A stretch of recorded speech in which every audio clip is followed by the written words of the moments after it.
नगर परिषद कार्यालयात सेवानिवृत्तीचा लाभ न मिळाल्याने उग्र आंदोलन।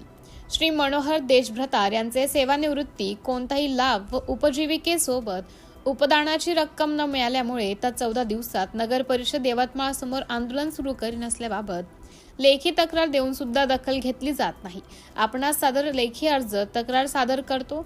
अर्जदार म्हणून देशभ्रतार माझे पती नगर परिषद यवतमाळ येथे आरोग्य विभागामध्ये साफसफाई कर्मचारी म्हणून कार्यरत होते व त्यानंतर सेवानिवृत्त होऊन त्यांना 16 महिन्याचा अवधी होऊन सुद्धा कोणतीही सेवानियुक्तीचे काम मिळाले नाही।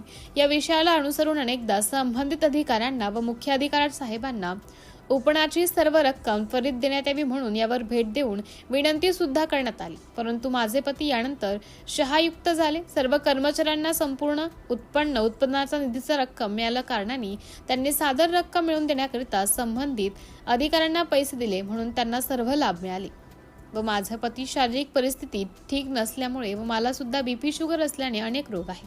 अशा परिस्थितीमध्ये आम्ही अधिकारी वर्गांना पैसे देऊ शकत नसल्यामुळे हेतू परस्पर आमचे उत्पन्नाचे रक्कम थांबवण्यात आला आहे।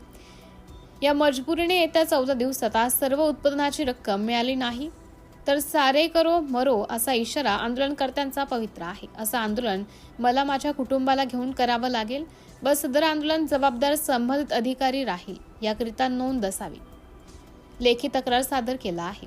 प्रत मुख्य अधिकारी साहेब, द्वितीय प्रत ठाणेदार शहर पोलीस स्टेशन यवतमाळ यांच्या सेवेचं सादर केलं आहे। तृतीय पद लोकशाही दिन कक्ष माननीय अधिकारी कार्यालय यांच्या सेवेची सादर करून आंदोलन समोर ठेवलं आहे। सिटी इंडिया न्यूज साठी प्रतिनिधी राजेश ईश्वरकर, यवतमाळ।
पीएफ फायद्यात राहते का पीएफ फायद्यात राहते? दोन्ही फायद्यात राहते, पण त्याला ESI लागू नसते।